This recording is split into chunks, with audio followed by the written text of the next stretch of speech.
What is going on, people? Welcome to Throw Down Your Questions, episode 331. I'm your host, Tony Polanco, and tonight I'm joined by Emilio Lopez. Sup, people? How's it going? Chris Seeley. Hey, what's up, everyone? Carlos Romero. Yo, yo, yo. Adam Vale. Sucker Free Sundays, humans. Brett Murdoch. He was just talking. Hey, I'm not even on mute. Tony has yet to still send me this new mic, by the way. Just throwing it out there. I got it. I think I may have to send you a better one because I don't know if you'll be good with that one because it's kind of complicated. And Brian, oh, dude, anything that picks up while I'm not on mute, Jesus Christ. Yeah, that is true. And I need to get you one with the flippy mic. You know what I'm saying? That would be good for you. Brian Majoma. What up? What up? What up? All right, people, we're back with another one. You already know. Throw down. You know. Let me do a couple adjustments here because I don't think my mic is on the right volume. It's always I'm having some technical difficulties right now with my camera. It's like, what the fuck, man? It's always something, you know? Because we were having some issues with the spoiler cast, which we'll talk about later, and Logitech seems to be the problem. Isn't that something? After the update, by the way. Not all updates are good. Yeah. Not all updates are good. Yeah. Now my buildings are clipping through me because I'm too dark right now. Maybe I should just turn the light on. That's not going to work. Anyway, how's everybody doing today? I'm obviously doing good right now because I got to fucking set up my shit. With great tech comes great responsibility. Yeah. Playing some games. I got to play some games today. That's good. Yeah, I was, for the plug, I played a little bit of Near Replicant, which was streamed on also live streamed a few days ago on Friday when I first got it. So yeah, I was playing that. You know, it's nice. They did a really nice job on sort of fixing up the controls. You know, because the original game had this atrocious battle system. So now it's a little bit more like Automata, though. It's definitely an old game. Like, it's got some old game tropes, like just the way, side quests are set up, just very much like an older generation game. Also, this is kind of fun. This is, again, one of those things from old games where they literally will throw like a beast enemy like in the middle of somewhere that you can't beat. And if you even touch the damn thing, you get your ass killed. No. So there's this this boar that you have to fight at one point in the game, and it just owns you. One shot kill, like Demon Souls. That's crazy. But if you mod yourself enough, because you can put all kinds of stuff on you, so that you can essentially make yourself beast. So what I have it's like I don't have any defense because I don't have any. I haven't gotten to the level where my defense goes up good enough. So I just put on some sort of ability that paralyzes anything that I hit. So now I could just wail on the thing, and just keep chipping away at the energy, and they'll just stand there. So yeah, fun stuff. Good stuff. All right, man. Ready to get into this, and then I'll let you guys go first because I got to fix this fucking lighting because it's so annoying. It's like the fucking bullets are going right through me right now. Yo, man, them buildings. I mean, I'm gonna say this: you do look good. Yeah, it's me. I always look good, but yo, man, it's me. But it's like I don't know. I mean, yeah, the lighting, everything looks so. I just need to make it a little bit brighter. You know me, man. I'm very meticulous about this show, man. Everything needs to be right. Okay, first question. Interesting person very interesting person who's asking us this question. Mr. Richard Who's Bailey, this person? Mr. Richard Bailey Jr. Excuse me? What? Me, Carlos, and Chris have been doing a lot of podcasts with Richard lately, good stuff. So his first question is, because he does have two for us, but we'll bring up the other one a little bit later, right? What are your thoughts on how Capcom has handled the Resident Evil Village timed exclusive PlayStation demos? Do you think these demos will lead to more copies being sold on PS5 and PS4 as opposed to other platforms? So for you guys who don't know, we have seen two Resident Evil demos released exclusively on PlayStation platform, PS4, PS5. The Xbox and PC, they'll get the demos too eventually. I believe it's next week. I could be wrong about that. I know we're going to get both demos next week. Yeah, it's on all platforms. Yeah, May 1st. But it's time stuff. So do you guys think that was a good strategy? My thing is, I think it's a good strategy. I think it shows Capcom's confidence that they released 3 demos. My main gripe is that they're fucking 30 minutes long. You know, it's like, you start playing demo, you got to rush through it, unless the timer runs out. I was able to beat both of them. I beat the first one in 23 minutes. I beat the second one in 16. But I didn't even, because Resident Evil is all about exploring, reading shit, Yeah. ambiance. I was just like, Oh yeah, I didn't. Go ahead. I think it's the review. I don't think a lot of times you're supposed to beat those kinds of demos. It's not supposed to be you get it all the way through. It's supposed to be you get 30 minutes of the gameplay, not you have 30 minutes to finish the gameplay. Yeah, Brett, no, Brett, I hold on, agree with Brett, that. No, Brett, who are you talking to? No, I know, but that's what I'm saying. That shit isn't designed for you. Kind of completionist speedrun type. Like none of us. It's designed for people to be like, oh no, I played 30 minutes of it. Seemed pretty cool. Oh, I thought you were saying like Capcom should have cut it so it's only 30 minutes of content. I would say let people play it as long as they want. It's just that small. You're in that small sandbox, right? Yeah. They lock it off, and you can only go in certain doors and whatever, and just let people fuck around. Like Is the other version, like when it comes out next week? No, it's an hour. It's an hour. And you have to choose which level to play. So you can play an hour in the castle or an hour in the village, but not both. Oh, okay. So they give you a little more time. They don't want to let you finish the content. They just want to give you I don't know, man. I don't like that kind of advertising. Like, just give somebody a fucking half a level or the 3 little areas, or like give them something they can fully explore. Well, real quick though, before let you guys jump in, how long was this demo only out for the weekend? It was only out for 8 hours. 8 hours. Okay, yeah, I got to add a particular fuck you to Resident Evil on that one. God forbid we have a life or work or something. Oh, I agree with that 100%. Like, the people work second shift or weekends or whatever. They can't be in this window of time, and so Capcom's excuse like, oh, we're gonna open up, and it's, by the way, from May 1st to May 2nd, it's only open for 24 hours. So you have a 24-hour window to play 1 hour of the demo, and it opens up finally for Xbox and PC. I think it's a really frustrating strategy because I don't think that's the way to entice people. You build up hype and mystery. I think that the demo should stand on its own. It's like, let people play as much as they want. If they're interested, they're going to buy the game. This kind of frustration, like, oh, I have to be available on Saturday night and this hours, and I only get 30 minutes to play it. I can't look around. I have to run to the end so I can see how it ends, right? And that's what people are doing. And then people are making burner accounts or whatever so they can fuck around and see. That's not the way to do anything. You just create frustration. It's unnecessary. Yeah, no, I didn't like it at all. Like the first one that came out, I was drinking that night, right? So I was like, okay, I got to make it home fast. So I came home like an hour beforehand. So I was like, gotta rush, gotta beat this thing, So yeah, not a good way to play. Again, I like the fact that they release demos, but it's like, come on, bro, you like it should just be like, let you play as long as you want and then cut it off at like after 30 minutes. You know what I'm saying? Instead of like, there's only this certain amount of content, and if you're rushing it shows how social.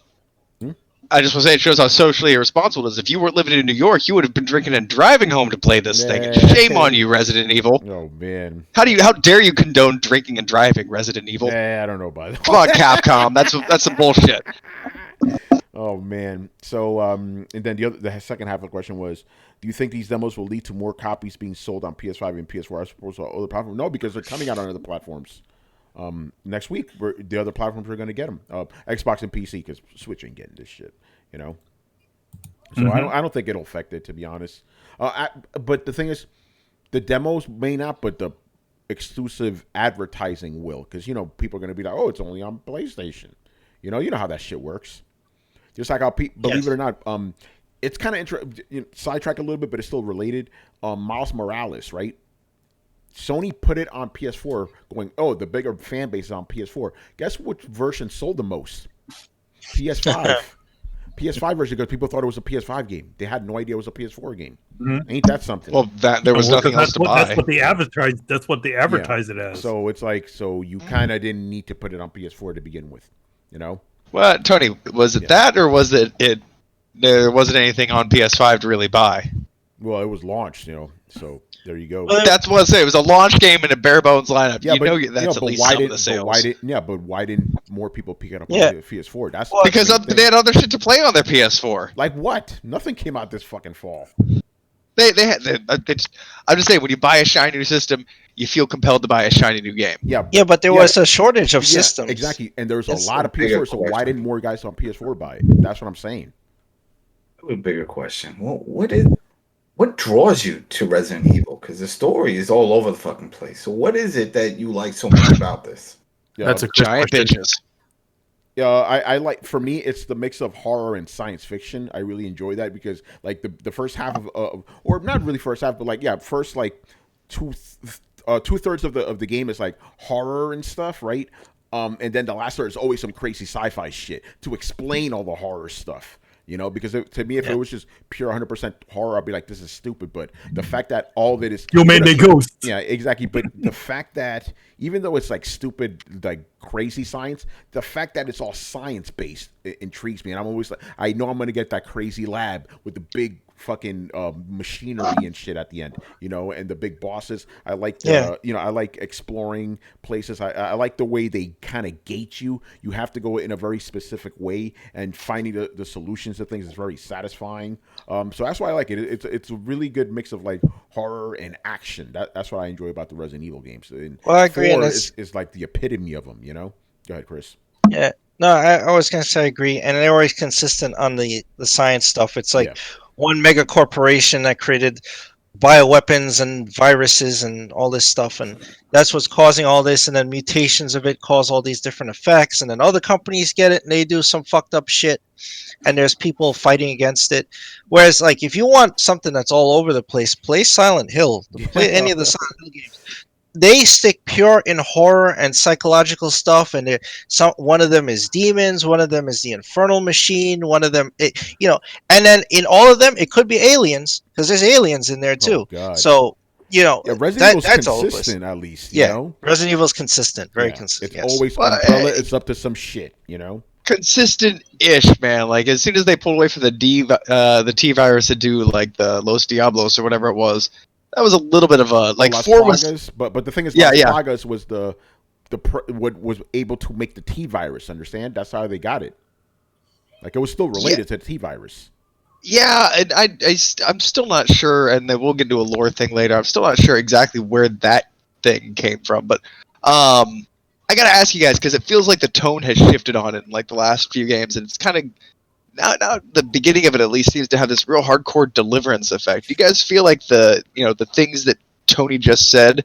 Do you think those have changed at all, or do you think that it's just new wrapping paper over the same structure? Oh, it's changed because the science is the sci-fi aspect of it's been more diminished. It's a little bit more like cabin in the woods ish. At least Resident Evil 7 was, but it's still taking place in the same world. All the events that happened before still happened, so hasn't been discarded. So it's still part of it, just a different type of vibe. But it still feels Resident. You're still like you're gonna get those big ass boss battles against giant fucking monsters, which is another reason I love this. There's like I'm gonna get hit with some big kaiju shit, and Resident Evil 7 still delivered that. I have a theory. I think the torch is being passed. Like, definitely you've seen the trailers. Like, Chris Redfield is in here.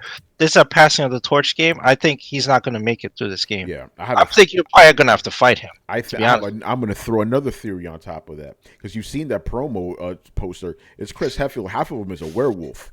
Yeah, I think you're going to have to fight him. Yep. And Ethan's going to be the guy now. It's Ethan's story, and Chris Redfield he's lived long enough to become the villain, as Harvey Dent said. Yeah. So exactly. So Brett, in the way Resident Evil 4 shifted the series a little bit, Resident Evil 7 did the same thing, but it's still Resident Evil.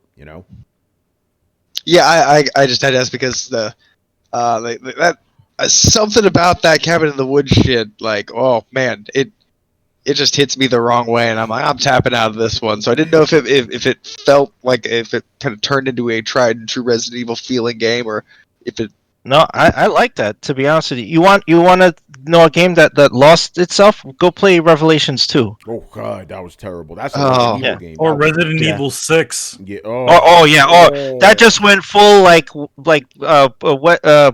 Paul W.S. Anderson yeah. directed that fucking game, man. Yeah, Resident Evil 7 was a course correction, you know?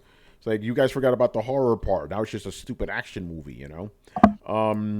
So yeah, demo, it's again cool that they released them, but I don't like the timing shit. It's fucking stupid, you know? All right, moving on to the next question.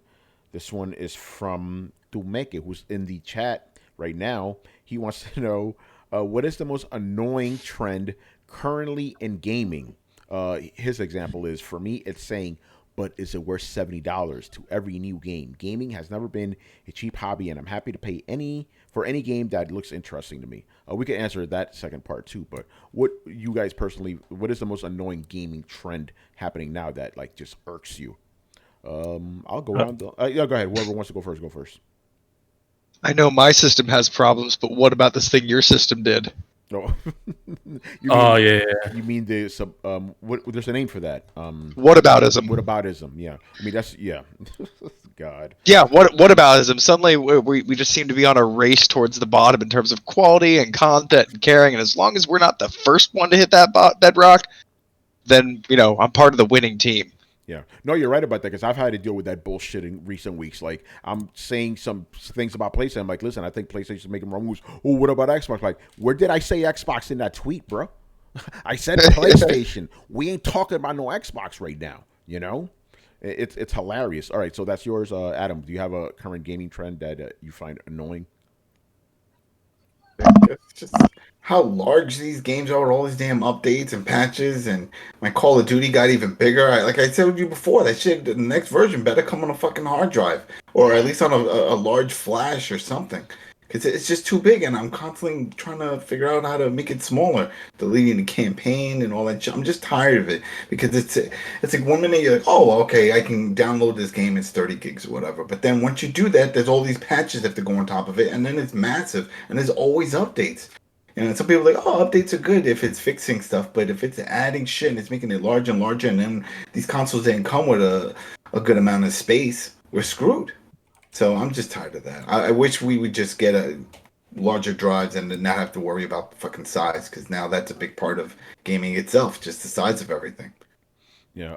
Manny, any current gaming trends that annoy you?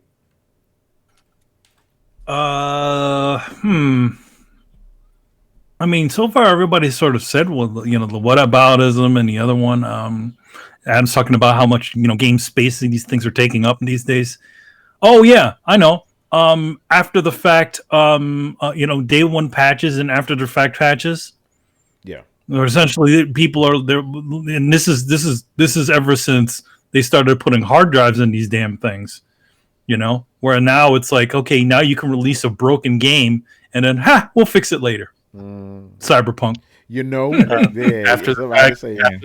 After the fact of the after the fact patch. That's right. Yeah, Gotta patch patches now. Gotta patch the patch because you broke whatever was working on the last one. Yeah, I love having to decide whether I'm going to play the game when it's new or when it's playable. Oh shit. I just saw a post at an announcement from Ubisoft apologizing. Apparently, they've been putting all these patches of Valhalla that's been causing other problems and breaking shit. So it's like they're patching one thing and breaking something else. This man. Oh well, I guess it's a good thing you guys finished the game before they decided to blow it up. Man, I had to deal with this one crazy. Yeah, it's ridiculous. All right, Carlos, annoying gaming trend. I agree. I agree with everything that's been said. But I think the one for me is the death of the AA studio. Oh. Yeah. That's we're living in a world where there's no real middle class of gaming development. It's all either an indie studio or it's AAA. And we've seen it with a lot of studios this past generation going down. EA's been killing a lot of our favorite AA studios that they've acquired.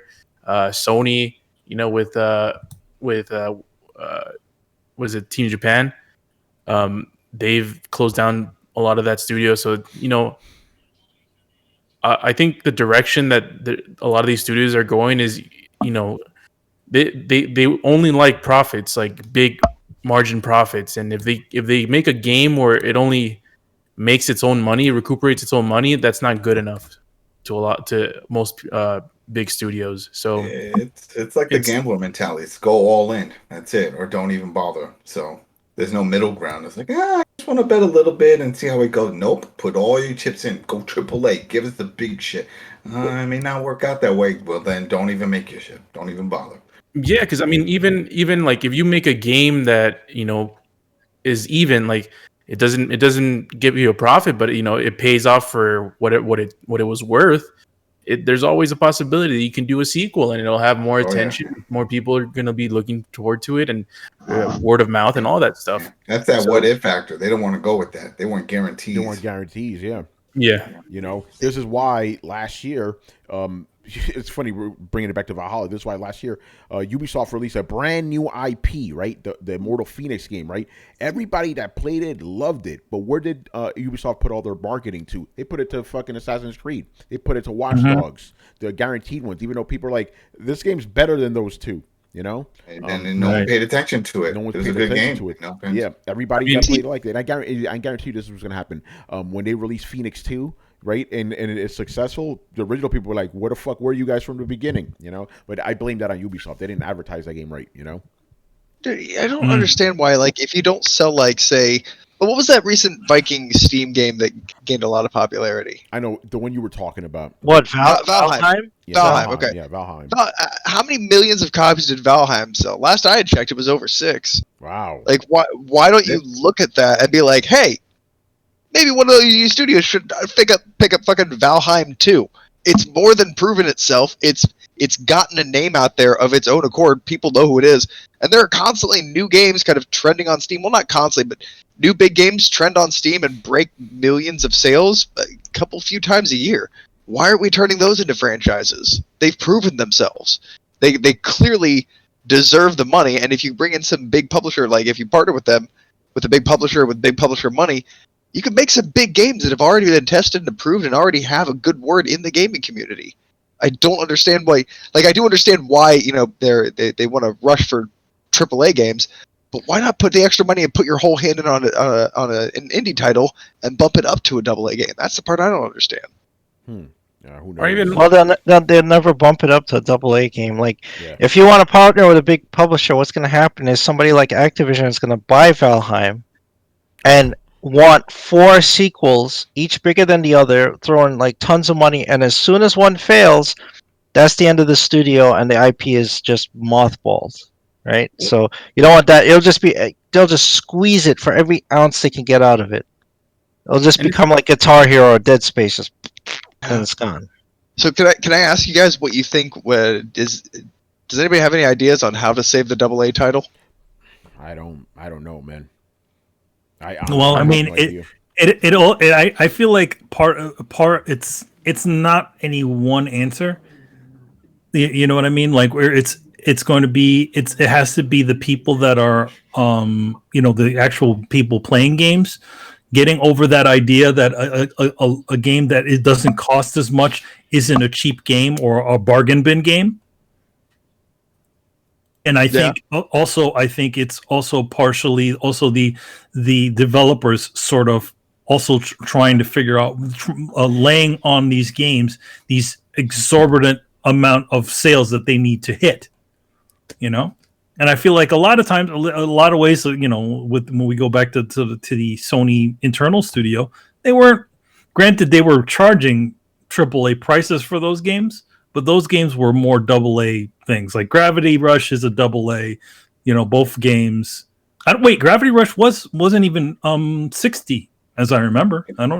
I think it was a $40 or $50 game. Yeah, it was a cheaper game. Yeah, it was a cheaper game. game. So, you know, at least they understood where it was. Yeah, I mean, that is a problem too, because again, if you release a $40 game, there's a certain segment of the gaming community that's like, 40, that's gonna be fucking cheap ass game. I'm not buying that shit, you know. And yeah, so like how is it? Like, I think again, the gaming community needs to get over that idea that a game that doesn't cost as much can't give you the amount of hours that or game enjoyment that or a big budgeted tentpole game would give you. Yeah.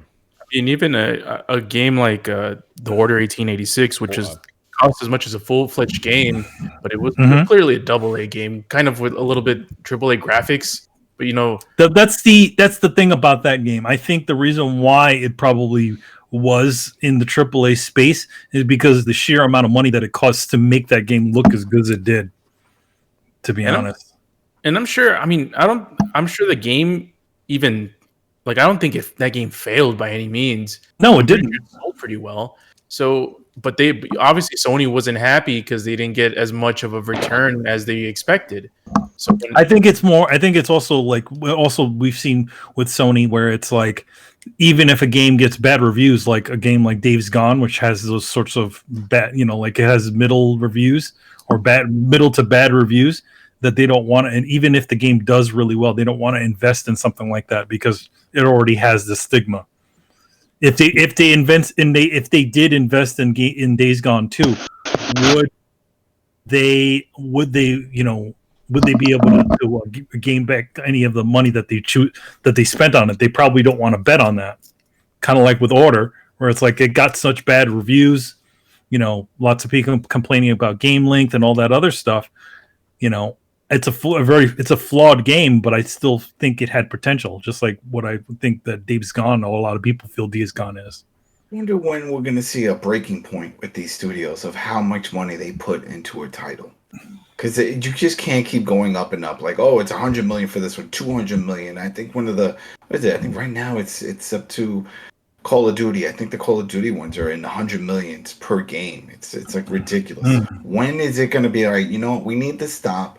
We need to really come up with a different strategy than just throwing all this money into these games. Because then we're expecting all these money through microtransactions and all these other things to compensate. There's got to be a breaking point. But a game like Call of Duty, the reason why they cost an exorbitant amount of money is because they put a lot of it to its actors and its advertisements, because those things are everywhere. They're they just keep redoing the same old map, so they're definitely not putting the money in that.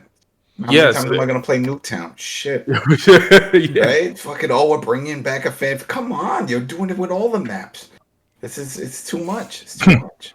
All right, let's retextured it. Let's move on to. I mean, we're still got to answer the rest of the question. I was gonna go for the low hanging fruit. I was gonna say Battle Royale. My most annoying gaming show, but that's too easy. That's too easy. A lot of people like it though. I know. That's the thing, the one I'm gonna go with is a little bit weird. But it's still kind of related to that. I'm getting tired of every game. Kind of. Actually, I'm gonna fuck that. I'm giving two answers to this. One is I'm tired of every game, these newer games, all having the same look. It's like every game wants to look like Fortnite or look like a Pixar movie. It's like all these cartoony type of games. I'm like, is this the trend? I remember how like back in 2007, like the trend was like muddy gray games. Now the trend is like colorful Pixar movie games. All the roguelike, fucking roguelike, every other fucking game on Switch, roguelike. Oh, another roguelike. Another one, yeah. Don't get me started on that. But the one I'm gonna go with is I'm getting really tired of what I'm gonna call them like boardroom multiplayer games, like multiplayer games made by committee. Oh, that's successful. Make that into a game. I'm talking about Crucible. I'm talking about Apex Legends. I'm talking about Outriders. These games that really are kind of soulless games that are just made to ape other games, and I'm not even talking about the ones that bombed, those Cliffy B games that all bombed, a couple others. I'm kind of getting tired of that. It's like these kind of like multiplayer games by committee, you know what I'm saying? Like, I'll give props to Overwatch and stuff. Like, I don't care about that, but they're doing something kind of cool and different, even aesthetically and like mechanically. And we it even has a story in there. That's cool. But like games like Outriders, again, I don't think the game is bad, but you could just tell that shit was made by committee. Third person cover shooters, yeah, we like that. Loot base, yeah, we like that. Throw that in there. It's like, all right. Well, the one thing about multiplayer games is the fact that you don't need to think about point of interest. All you need to really do is just make a level and gameplay. everything else, like in other words, like in designing a level that guides a player through there, or he has different sorts of things. You really don't need to think too much about that. You just need to. It's just a big battleground that you could literally, where battles can happen anywhere in there. Yeah, yeah. So I think the reason why indoors, I think outdoors, I think the reason why a lot of a lot of them are investing in them because they take so little to get going. Yeah.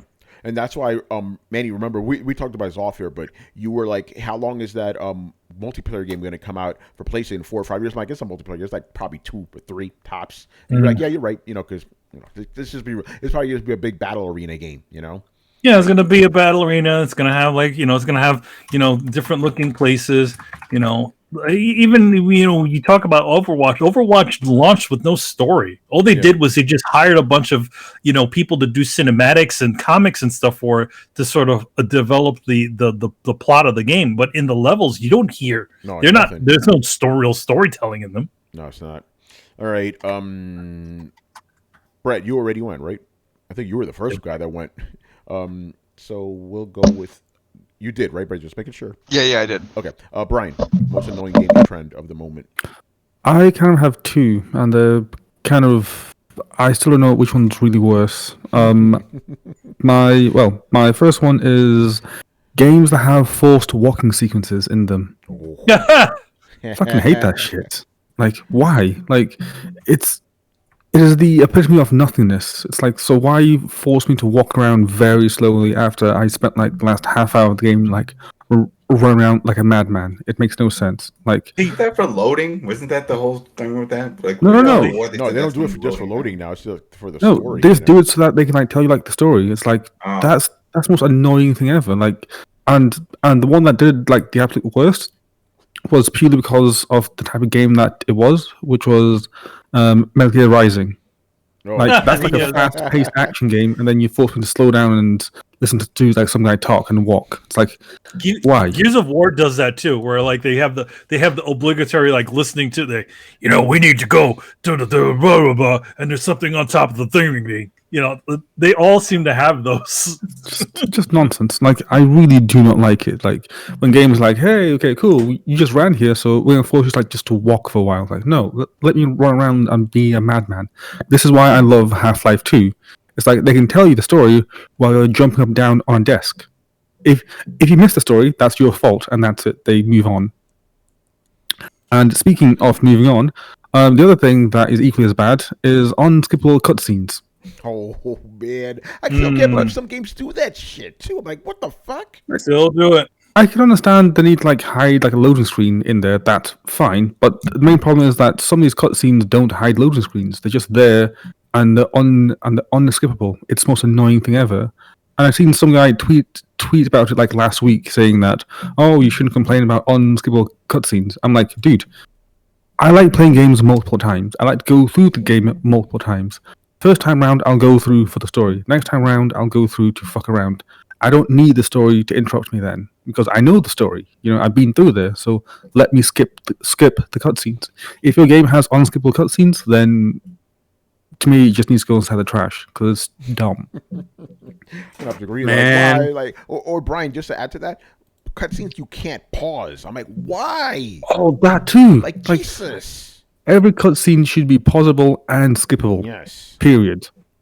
It is crazy. It's like, we have stuff to do in, like, what if we get a phone call? What if Amazon comes around? Like, what if someone's shooting the neighborhood? Who knows? Stuff happens. Let us pause the cutscene. Like, with games like Dark Souls, I can understand why they may not want to, like, pause cutscenes or pause gameplay, but still, it's just like, come on. Like, it makes no sense most of the time. Yeah, or just the fact you can't pause even the main game. I can't stand that either. You know how many times I got killed in Outriders? I'm like, I'm going to pause it. Like, come on, son. Bullshit. Yeah. All right, Chris. You can't pause in Division. You got to hide. Yeah, you can't. You got to hide somewhere. Yeah, Chris, what you got? Well, Manny had my answer, which was the day one patch culture of just releasing broken shit and expecting to patch it day one. And then if you fail, then just day two or month one or whatever. But I think the other thing is, like, can we get rid of Bobby Kotick's contract where he has a stock trigger that he can manipulate profit margins by firing people so that he hits his bonus marker every year. But, I'm like, God damn, dude, how much money do you need? That's fucking. He's an asshole. Tell me how you really feel. Oh man. All right. Let's move on to the next question. Do I have it set up? That is the real question here. I may not, and if I don't have it, that means I will have to make sure it is ready and keep on vamping until I do have it ready. By the way, shout out to everybody in the chat right now joining us for Throwdown. Yo. Coming to you every Sunday night right here on Twitch, baby. All right, next question here is from Mob Hits. All right. Can you guys speculate on rumors concerning Microsoft potentially partnering with Nintendo? Is it realistically possible? Chris, you could answer this one. No, I don't think that's gonna happen. I don't ever think that's gonna happen.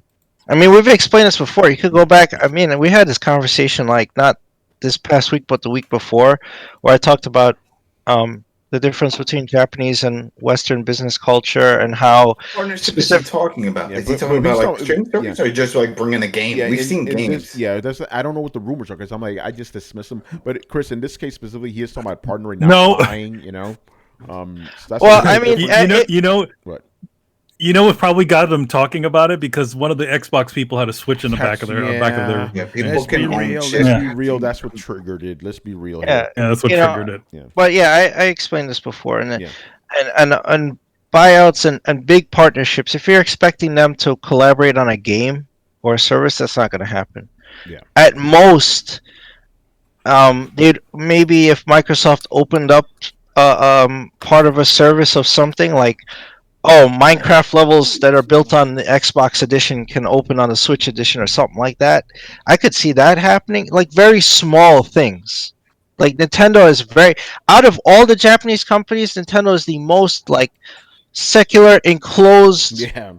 non-communicative, nationalistic gaming company in Japan. Like you'd get a partnership with Microsoft, and you could name anyone else before I would say Microsoft and Nintendo would partner on anything, even medium sized, right? But like very little things, like just because he gave us this Minecraft thing, well, a little Master Chief will appear in the background of Odyssey 2 or something. It'd just be like dumb things that mostly it would be on Microsoft's side to allow. Like, oh yeah, have that.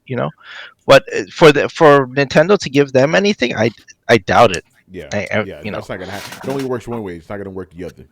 Yeah. So I just wanted you to say because I don't want to spend too much time. This is ridiculous. These rumors are literally born because Phil Spencer had a Switch in the background, and because what's her face? Shannon, I believe the woman's name is. Like she had one in the background, and people were like, "Oh, that's it. Yeah, two in a row. It means It doesn't make any sense. I mean, Major Nelson on everybody his has a podcast, fucking Switch yeah, in the for the industry, longest time, would talk about one of his favorite games was The Last of Us. So what does that mean that he's jumping ship? Exactly. Come on now. Fucking stupid. Yeah, I do think that if there is a partnership, it'll just be like we mentioned, just certain games showing up on the Switch. I could see a Halo or Gears, just something. This is just another outlet for them to make money. And if Nintendo's cool with it, they'll be like, all right, fine, go ahead, put your shit on here. Even as I said, it would be Microsoft opening their services to Nintendo. Like, oh, here, have xCloud on the Switch, sure, have it, right? Because Nintendo gains the service and Microsoft gains the software sales. So that would be, but it would be Microsoft offering it, right? Yeah. If you say, hey, we're gonna let's say Microsoft says, hey, we're gonna try hand at a 3D platformer. Can we use Luigi or Toad or somebody? Pfft, that's not gonna happen. No way. Yeah, it's a one-way relationship. That's it. All right. We want to put a Mario Kart in Forza. Right? There you go. Yeah. Yeah, no, it ain't happening. Hello? Is anyone there? Hello? Where's the translator? Mosh mushy. All right, this one I don't want to say. It's stupid. It's dumb. All right, next question here. Both of these questions are related. But this one's going to set us up for the main one. All right. What is your favorite Mortal Kombat game, and what is your favorite fatality? Very timely question, by the way. I'm just going to go first. Favorite Mortal Kombat is still Mortal Kombat 2 back in the day, you know. My favorite fatality, I'll come back to that one because there's a lot of fatalities I like. You know what? I'll just say the one Kung Lao does when he like slices you in half, you know, and all the blood just splurts out. Yeah. I mean, blood Is that the splurts one out where and he everything. throws his hat on the ground, or the one where he comes over your head The one where he and comes he over chops you your in head. half? Yeah, Oh, yeah. okay. He slices you down the center of your body. Yeah. Yeah, like Because I remember the one where he threw his hat on the ground and he slammed you on it. Like, yes, I like that one. And then a special nod to Jax's ripping your arms off. Fatality. That one's cool. All right, Adam, favorite Mortal Kombat game? I think it was the one that was for Xbox. It was when they did the reboot and they made it look modern, and it had all the cool environments that you could interact with. I forgot which one that was, but Was I that think it was just 9? called Mortal Xbox. Kombat. Was the one just called It was Mortal more. Kombat? I think so. Yeah, I think it was just called Mortal Kombat. Yeah, that's a good game. The Yeah. kind of launch of the Yeah, franchise. that was really fun. I enjoyed that one, and my favorite character is Raiden. Just the hat and Raiden. everything. It reminded me of Big Trouble in Little China. Yes. You know, and I loved his fatality. I think I remembered it was like back, forward, pressing some shit. But then he would shoot the lightning from above, put his hands up, and then the lightning bolt would strike the guy, shock him. So, yeah, Raiden nice. all day. All right, Manny, favorite Mortal Kombat and favorite fatality. Scorpion. I love Scorpion. Scorpion. It's just that move where where he just throws the fucking spear and you just get over here. Does that. And my favorite Mortal Kombat game, right? Yeah, Mortal Kombat game. Yeah. I have to go with the original one. I Nice. I love that old one. Just the being like Enter the Dragon and all that sort of stuff. I kind of like that game a lot. And favorite fatality. Yeah. We'll go back to Mortal Kombat 1. You can't go against the classic freaking Sub-Zero literally ripping your head out. Yes, the in spine. Yes. Manny, was it your brother that knew all the fatalities? I knew all of them too, man. I knew You all of know- them. I mean, I don't know. I mean, to be honest, I just remember going to your dad's house and playing it. Michael had it. And I don't know if it was him or your brother. Somebody was like, "Oh, I know all of it," and was doing all of them. That was the first time in my life I've ever seen all these. It was like on a GameCube. And I saw all these fatalities. Like, holy shit. I mean, to be honest, we it's knew like- them too, though. Remember me, you, even. Oh, yeah. We used to do all those things, man. So maybe it was Yeah, you in we- that room too. It might have been me. Well, might have been me, but I mean, here's the thing: like me, talking about Mortal Kombat. Me and Tony used to have a little side business when we were kids. Yep. What we used to do is like, obviously back in those days, you didn't. It wasn't known about what the moves are in the game. They only give you a simple bunch. So what we used to do is I don't know, for like $1 or something like that, we used to sell these little like sheets that would have all the different moves. They're all written really nice and clear, and you tell you all the moves and the fatalities. But a bunch of kids did it at the school, but me and What Tony, made ours different was that we drew the characters on them. exactly. We essentially like, so we could charge a little bit more money, and you get some really cool art with your thing. So Yeah, we that was redrew a lot of Ed Boon's. I think it was Ed Boon who drew, or was it John Tobias? How He was many the did you artist. guys make? How many did you make? We made a few of them. And yeah, would we go made a to few of them. We went to the Xerox Look it up on place. eBay. People Yeah. always Maybe, selling right? random Yeah, shit, so- right? Actually, that'd be pretty interesting. Selling some original Tony Polanco art. You know? Exactly. I think it's funny because I think I still have a lot of those. Yeah, you better. You fucking copies. have WrestleMania tickets and shit from '94. Oh, yeah, you yeah. should have some shit. Yeah, he Yeah, probably does have them. I probably do because I have a folder of all of our old shit. So yeah, I probably have. But you don't want to see that stuff. Yeah. But yeah. Yeah. By the way, Manny, super inside joke. No one else on the world's gonna get. Shout out to Dimension Warriors. Oh yeah, Dimension Warriors. Oh man! All right. I think I think we did told the tell story. the story. I think Yeah. we posted a little story about Yeah, that. Manny and I were like making up our own fighting game, which is basically Mortal Kombat meets like Darkstalkers, basically. X-Men versus X-Men versus Street Fighter or something like that. Yeah, we where it a had whole super jumps and backstory shit. and everything. Yeah, because I was thinking about that the other day. I'm like, I should write that and make that into a novel. you know. Yeah, Dimension Warriors. Give it a new name though. Yeah, give it a new. Obviously, that's corny as shit, you know.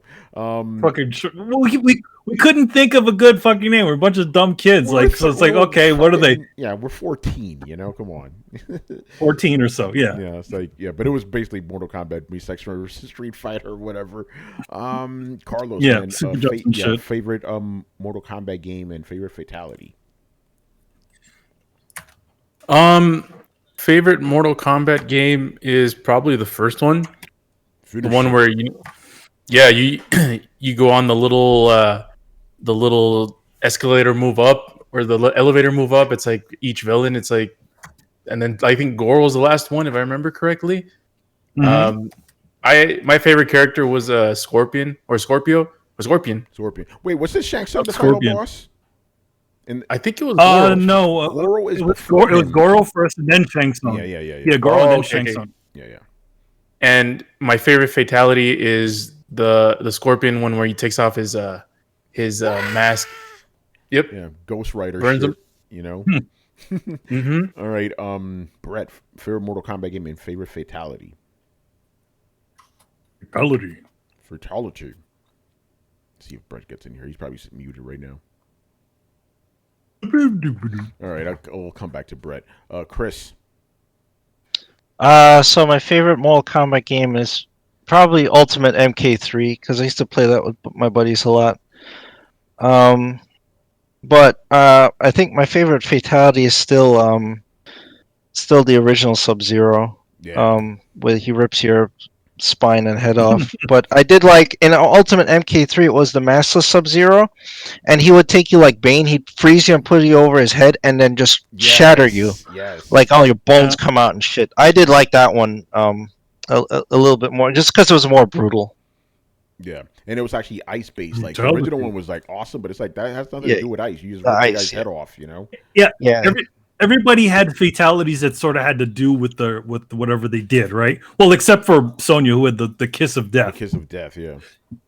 Didn't Katana also later have a kiss of death too? Did, but I swear she it would blow you up, right, or something, or it'd stretch you out. I don't know. It did something weird. Yeah, she kissed you. But Sonya was like she blew a kiss, and then it was like an energy thing that went to you. So like yeah. Actually, like even though she was wearing a mask. By the way, Melina and Katana were ahead of the game. They're wearing masks. You know, all those years. Brian, favorite Mortal Kombat and favorite fatality. Oh, this is easy. None and none. Damn, no Mortal Kombat. Oh, burn. Nope. No Mortal Kombat. Never played it, so never had a favorite game and never had a favorite fatality. So I missed out. Yep.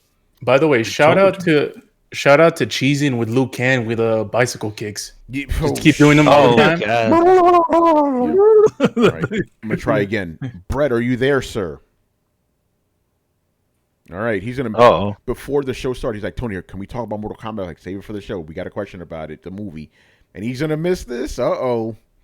Brett. Please tell me you have any technical difficulty right now, because let me text this guy because he was begging for it. Like, are we gonna talk about Mortal Kombat?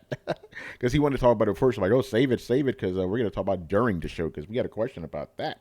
You know. But you want to do another question in between, just to give it a little buffer? Let me. Yeah, I know it would have been a perfect transition, but it would have been perfect segue, man.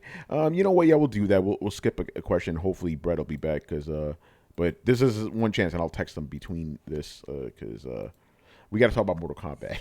We got to talk about Mortal Kombat, man. Come on, Brett. Where are you, Brett? Yeah, Brett, what's going on, man? Give me a second. I got to set up the next question. A different question because Brett isn't around. Maybe Morgan showed up. Who knows? Morgan.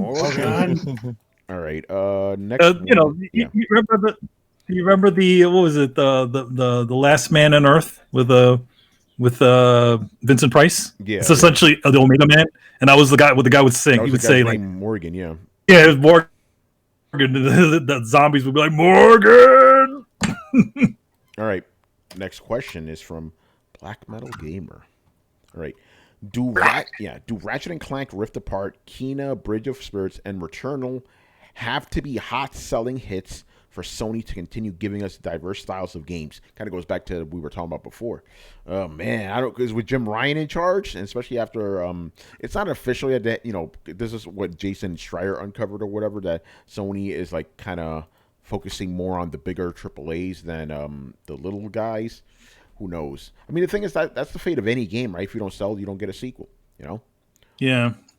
So that would be the case of like even a big AAA game, like look at Kingdoms of Amalur. Look what happened in that fucking game. So yeah, I don't. So what do you guys think? Let's just talk about it a little bit until Brett gets here. I think that the part of it is that he just is like, are they taking any chances with those games? I don't know. Now, maybe Ratchet and Clank is a guaranteed hit, though. Yeah, Ratchet and Clank is a guaranteed hit. I feel like Returnal is a little bit of a little bit iffy, but at the same time, I mean, it could be the because they had that demo, or not the demo, but they actually showed off so much of the gameplay not long ago. Maybe that sold a bunch of people on it. Who knows? Yeah. And what was the Akina game? What was it called? Yeah, it's like that little Pixar kind of game or whatever. Is that even an exclusive? It is. Yeah, I believe it is. Yeah. Are you sure about that? Because I could have sworn that was like a limited exclusive deal. Yeah. I don't know if it's exclusive, but people are saying it's a Sony game. I admittedly I haven't been paying attention to that game, but that's what people are saying. You tell us in the chat. Brett, please tell me you're back. Technically, it's coming to PC, so I don't know how you want to classify that. Oh, it is? Okay, so it's not then. Yeah, I mean, they would be pivotal for this part of the generation because there's nothing else. I think Ratchet and Clank will just do fine. I don't think it's gonna go crazy. But yeah, it's a console exclusive, quote unquote. Yeah. The Kena one, I think it might do decent. Returnal is the one that I'm worried about. Yeah, that's gonna be But you guys already know my thoughts on Returnal so far. It's like I know, and I mean, I value you guys' opinion. When Tony told me it's like roguelike to that level where the shit is random and you lose your stuff, I was like, deal broken. Yeah. I'm like, I can't do it. I can't do it. I'm gonna say, shout out to Adam who has Mortal Kombat 2 running in the background. Nice. This is what I'm gonna say, and I'm trying to be very careful with saying this. Right, I think Sony may be misleading people with the advertising for this game, man. Because I think because a lot of the questions I've been getting about this game is like, oh, is it like Dead Space? Is it like God of War? Is it like this? I'm like, it's like none of that. It's like nothing like that. Oh, it's the pacing like this. Like they're naming other big AAA Sony games. I'm like, no, it's not like that, man. This is a indie game in AAA games clothing. That's what it is, and the game is so. Listen, I'm an experienced fucking gamer, right? I've been playing video games for over 30 years, right? I've been playing this for 20 hours. I can't get past the second boss. You think regular people are going to be able to get past that guy, even the first? Come on, let's be real here. So you think that guy that tried to get out of the fucking Cuphead tutorial can do this? Oh, Dean Takahashi. Listen, man. So I think they're not going to do it because they obviously want this game to sell, but I think it would have been better to advertise this as what it is, super hard. When you have a game that makes Dark Souls seem easy, bro. Like this is not messing around. And the thing is, you could advertise it as a roguelike. Say, hey, this is just like Hades and Dead Cells. Those games did great, But I think Sony doesn't want that. They want the Uncharted type of prestige advertising, So we'll see. It's going to be interesting. I think people are going to be in for a shock when they buy that fucking game. But at the same time, people who like these type of games or people who just want brutally hard games are going to enjoy it for what it is, But strap yourselves it's so you feel like they're essentially pulling a Brutal Legend on this one, where essentially they have this. It has the they're not feel advertising it correctly. I should say that. I don't think it's being advertised. It has the correctly. It has the feel of like the usual Sony fare sort of game, but then it's actually something different. Yeah, exactly. I'm going to say this: it's a house marquee game. those guys make brutal, hard games, and this does not deviate from that. So, keep that in mind. This is a house marquee game or house mark game, so keep that in mind. We'll see about that. I think that's going to be the kind of the X factor here. Like Ratchet Clank's going to sell. You already know. Kina, who knows, but we'll see about Returnal. I think it'll do well just because of the fact there's no fucking games out, But all right, It might. Yeah. Sorry, Brett. If you don't show up, you're gonna miss it. All right. What's that? Yes, you're back. Okay. Before we move on, Brett, favorite Mortal Kombat game, favorite fatality. I always have a spot in my heart for the OG one, and I just love the Scorpion's incineration fatality move. Nice. All right, I'm glad you're back because now we're gonna, talk about the thing you wanted to talk about. This question is also from Black Metal Gamer. What did you guys think of the Mortal Kombat movie? And again, this question is safe for this show because it's still a video game based movie. I'm gonna go with my man Adam because he had the funniest one. He couldn't even finish it. Adam, go nuts. Fucking rage quit. It was bullshit. I knew it was bullshit when I first saw the trailer, and it was like, oh my, and I rubbed it. Oh, they get excited. I didn't understand. I'm like, what are you hyping about? What are you doing? And they're like, oh, it looks so crazy. I'm like, all right, I see the special effects, but you know what they can't do with the special effects? A good story. You can't do it with this fucking movie and this game. I don't understand why, but it just doesn't work. In fact, when we first heard about it, what did I say? I would prefer a Street Fighter. Street Fighter, yeah, you could do a tournament, makes more sense. This shit, off-world with monsters and humanity and blah, blah, blah. It's all bullshit. And I'm watching this, I'm like, God damn, there's no story. The story was really bad. I just couldn't deal with it. So I just like, yeah, I'm done. I was like an hour and a half in, and I was like, I can't even bother finishing. I don't care. I didn't care about any of the story, any of the characters. Manny was complaining about Kano and what they did. Same thing. I don't know. Why do this with his attitude? No, I don't know. They just what they let's did. Keep the spoilers to a minimum, by the way. Yeah, well, either way, I didn't like the characters, and some of them were missing. Like a key one was missing, which makes no damn sense why they decided to take that one out.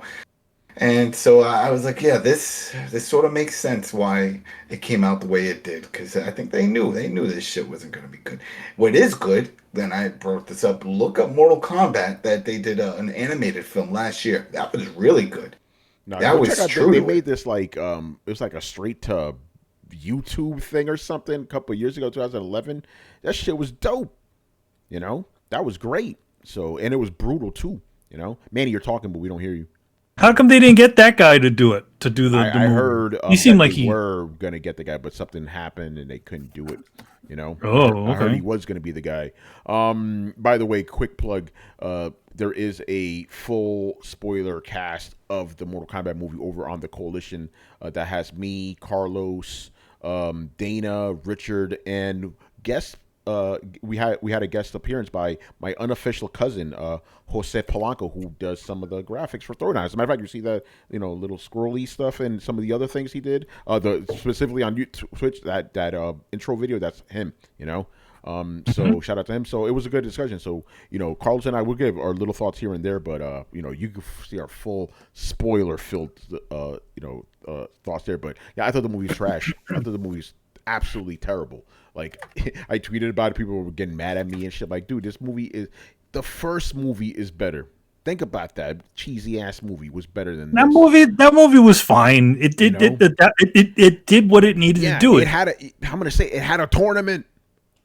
But I'm gonna say this, right? And this is not a spoiler, but I'll just say the biggest problem I had with this movie was the below fucking budget. Like, their special moves looked fine. They were great, right? But they literally had 3 sets in the whole movie, right? When we were doing the spoiler cast, right?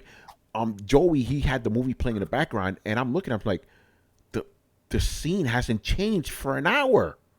It's the same set for an hour.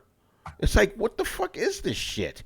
Like, oh my god! Again, no spoilers here, but it was such low budget nonsense, and you had this like main dude. I'm like, why are we introducing this guy here? You know, like there's no point in having this character because I know what they were trying to do with this character. It's like, oh, he's the outsider trying to find out about this Mortal Kombat shit. Sonya was already doing that, and we know who the fuck she is. You know, just have her be the main character. Then have her and Jax be the main characters. You know. Or even was like, you know, like you always had somebody that like Liu Kang was the main character, and he was the one that would explain to somebody like a Sonya or Johnny Cage, this is what this is. You know, we do this. You had all these people sort of there to sort of fill in those sorts of blanks. Yeah, exactly. So it's like take the story from the game. Then that's it. Was it 10 had a really good story? Take that. But yeah, that's what I'm like. You guys are talking about this Mortal Kombat tournament. You don't have a tournament in the whole fucking movie. Like, why? Well, you know why? Because they had no budget. Where's your tournament? Actress. Oh my god, I could go on and on, but this movie was just bad. It was really bad. I'm like, oh my god. Oh, why? Who else saw this shit? Carlos, you gave your quick thoughts. Yeah. You know, I'm not gonna divert from the popular opinion here. I thought the movie was really bad. It, like Tony mentioned, there were only like 3 or 4 sets throughout the whole movie. Actually, the part that I liked the most was the beginning, and that's because I thought I was watching Ghost of Tsushima. I'm like, oh, what is this? Yeah. I wasn't expecting this, and that was actually pretty cool. And I'm like, oh, I can't wait to see where it goes from here. And I'm like, damn, I can't wait till this thing ends. It was pretty bad. The main character, I have no issues with the main character, except, you know, they didn't really make him do anything. The way he got, I don't even know how to say without spoiling it, but tattoo? His progression, the mark parts, the whole things with the marking I thought was bullshit. The whole thing with discovering yourself, I thought was BS, because it was just, you know, like a switch. Like, we went full detail about that kind of stuff on the show. You know, some of the decisions that were made by, you know, the main characters like Raiden and Shang Tsung were just stupid. And you know, I think that one of the things that I liked the most was Sonya Blade, and Jax, but they didn't even get like fleshed out that much. So the things that I did like were like, they just didn't really seem to like get their shine. As far as this, you know, there were parts that did look good in terms of the fight choreography. There was one kill I was like, but man, that movie had so many fucking cuts. I'm like, yo, it's cutting every fucking half a second, man. Like, it got annoying. Oh man, I'm laughing at upper roommate K's comment because Sony just ran up with hand lasers for no fucking reason. And well, other than that, yo, Kano, man, that dude was fucking annoying, man. His whole purpose was to whine, to bitch, and to bust out as many fucking references per second as he can. Yeah, and that was his whole fucking purpose. He was in a Family Guy episode, you know. Yeah. Like, remember this? Remember that? There was only one line, not too spoilers, when he called Liu Kang a fucking pussy. I thought that was like the only that made me laugh out loud. I thought that was funny, but other than that character sucked. You know. Yeah, I mean, you know, I don't really like to shit on movies that much. You know, I still give Batman v Superman just a meh kind of rating. I give the original Justice League a meh rating also. Like, they can be objectively bad movies, but this movie is objectively a terrible movie in my opinion. You guys all know how I feel about Batman vs Superman. I despise that movie. I loathe it. That movie was better than Mortal Kombat. Think about that. Batman vs Superman is a better movie. You know, fucking crazy. Damn. Yeah. Brett, what do you think? I know you want to. Are you sure of that, Tony? Yes, I am. Because Mortal Kombat. Here's like at least Batman vs Superman had good fights. You know, it at least like had a tension going on. It was stupid. Don't get me wrong, but at least they had sets. They had a budget. You know. Oh my god, that really bugged the fuck out of me. It looked like a made-for-TV movie.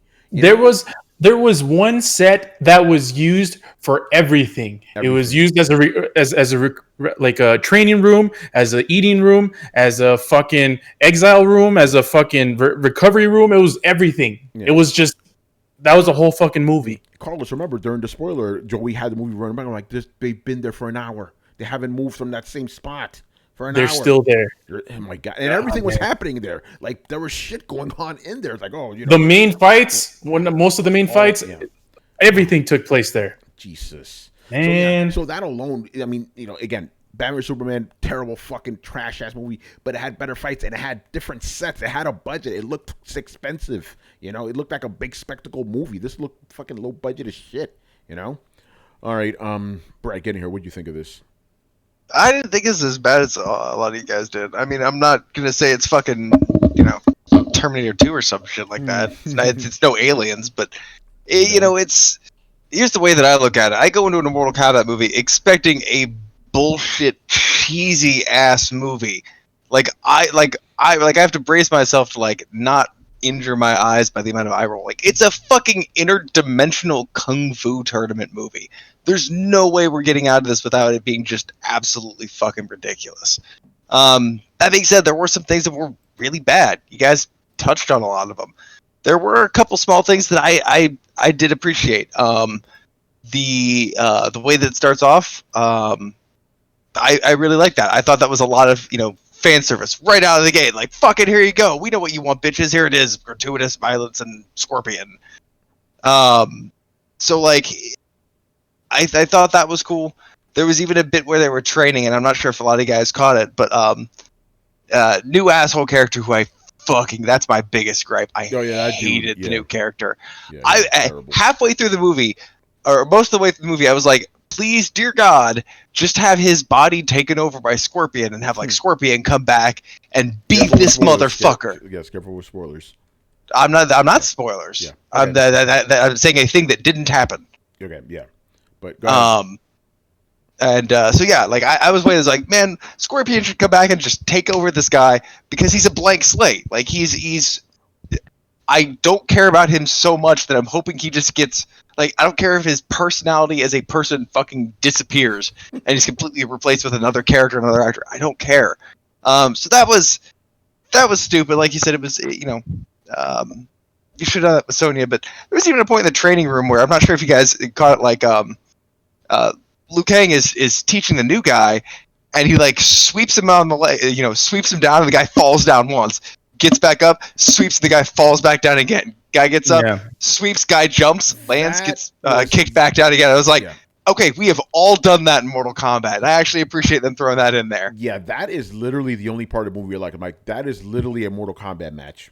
Literally a Mortal Kombat match right there, And it was Kano, by the way. He was sweeping Kano, and Kano in the last one. Kano! He jumps over it, he drops it, and then you sweep him again. I'm like, yep, that's Mortal Kombat to a team right there. It's all sweeps. Yes, that's what it was. So there was some cool things in there. I didn't find Kano as ridiculous as you guys are it was clear he was trying to be comedic relief and just constantly being bitching and whining, but doing it by calling everybody a pussy. Okay.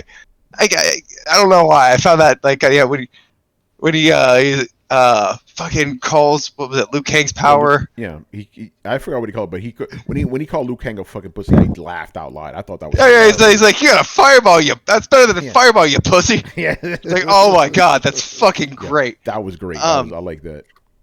And so there were a couple other things, but it seemed like this is something that they filmed as part of a larger filming. And then they probably should have cut some of these scenes out. I feel like the thing between Sonya and Kano, there's a good chemistry there. There's a good back and forth. It was underdeveloped though. Yeah. And a lot of it just felt rushed. Even down to the whole it's already spoiled on here, but it's really a non-spoiler. There's not a fucking tournament in this movie. There isn't. You can tell that they're up here.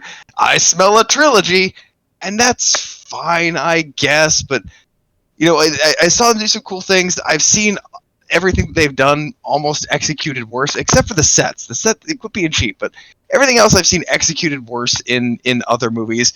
The cheese factor kind of reminded me of Aquaman, where it's like, oh fucking Christ, this just the animation, everything like that, it looks fucking kind of goofy and over the top and way more than it needs to be. So I would say it's guilty of any original sin. It just wasn't great. But I told Tony, I was like, it's not bad. Like, bring your nachos because, this movie's got tons of extra fucking cheese. And Yup. so, like, I was expecting a lot of this going in. And I was a bit surprised that a lot of people weren't. If I would have been shocked if they came out with, like, an actually good Mortal Kombat movie. I'm like, I don't know how I just watched a movie where a girl can, like, blow a kiss through somebody and people are tearing their spines out, but took it seriously. Oh man, they could have done Plus, better. you gotta admit, Yeah. the blood, while not well done, was gratuitous. Yeah, no, it was good. I had no problem with the violence in it. Again, although I thought the fight choreography was not good. I thought the first fight was dope, right? And then after that, it just went downhill. But Yeah, but let me point something out. The violence was acceptable for the first fucking time ever, right? Like, if you think about it, remember back to the old Sega versus Nintendo. You remember the big brawl in the community was? Where's my fucking blood? Where's my fucking blood splatter when you punch this asshole in the face? Yeah. Like, oh yeah, he tore his head off and there was no blood. I don't know what the fuck is going on here. That was what happened between this movie and every other Mortal Kombat movie, and that's one thing that I have to point out. Finally got blood as if this were an anime. Like some Kill Bill level style shit. But no Mortal Kombat movie has ever really had that blood. Yeah, even that much gore. Yeah, no. Just a quick clarification here from Upper Room AK. He goes, you guys have to spoil a little bit and explain how the fuck that was Johnny Cage. I'm confused. That was not Johnny Cage. That was not Johnny Cage. Not Johnny Cage. It's not Johnny. It's not Johnny Cage at all. They saved him for the sequel, man. Yeah, it's for The director literally said, and this is not a spoiler. The director said, like, the bullshit. The reason he gave for Johnny Cage by not being in there was bullshit. I'm not gonna get into it, but he did say if I do a sequel, I'm gonna have Johnny Cage in there. So that dude, Cole, he is not Johnny Cage. He is his own character. Yeah, it felt like they saved a few characters, and Cole fucking sucks. He sucks. Cole had a fight in a shed with, I'm not gonna say his fucking name, but it was the biggest pile of bullshit I've ever seen in my life, man. Right? Okay. You're like, what is this dude making an appearance for right now? It's not even that. It's you have this character making that appearance. You know what it this because I don't want to spoil it, but this is what it reminded me of. Like when I was watching the original Masters of the Universe, I'm like, oh, He-Man, let's fucking go. Why is he in a mall? Like why are these characters in the real world right now? What the fuck is this shit? It was Beastmaster too. It was like, really? He-Man was in a town and in a mall because it was too expensive to do a turning. Yeah, it was cheaper to do it. He just ends up in LA. Time. Exactly. So bad. Exactly. Chris, did you see this thing? No, I didn't. I heard enough of you guys talk. Adam Rage quit, and you said it was shit. Like, look, I've already lived through Annihilation. I don't need that again. Yeah, listen, I'll give it that. This movie was better than Annihilation, but that's not saying much. But it was better than Chris. Annihilation. Yo, Chris, let me put it into context here. Yeah. I like Edge of Ultron more than this. Damn. All right, come on. Even the worst Marvel movies are some of the better movies out right now. You can't use it as a low bar. Pick a DC movie. Yeah, hey, remember, no, what about it? Yeah. Well, what's crazy is like the way you're describing this. This looks like it should have aired on the CW instead of. It was a HBO Max. made-for-TV movie, man. It really was. I heard the budget was like $50 million. I'm like, yeah, no wonder. It looks cheap. They did a good job with the budget they had. Yeah. It's funny because I think the original Mortal Kombat was $50 million, and they did a lot better with that. Yeah, but that was in 1990. Yeah. Yeah, $50 million went a long way. Yeah. Yeah. Yeah, go ahead. Oh damn it! Yeah. So Sonya and her quote unquote headquarters. Oh my god. Yo, man, I'm telling you, like the budget was non-existent, man. Oh my god! Did anybody have to try and stifle their laughter when she kept calling it research? Yeah, that was bullshit. I was like, you bitch, you were using that term really loosely.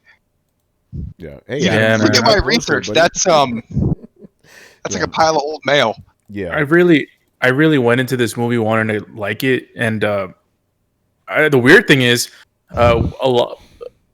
most people enjoyed this. Yeah, I'm looking I at was surprised. The Twitter reactions, I was very visceral. You Wait, know? the Twitter wait. reaction and the Rotten Tomatoes Rotten Tomatoes, reaction yeah, and the but- audience score. Yeah, the audience score was like really high, and even though the critic score was like 55, you said it was like that's still high Yeah. for Rotten Tomatoes. You know, it's For a still video fresh. game movie, Yeah, it's Well, still fresh, here's right? the thing, guys. Yeah. no, Like, it's It's not 60. fresh. It's still Oh. Rotten. Okay.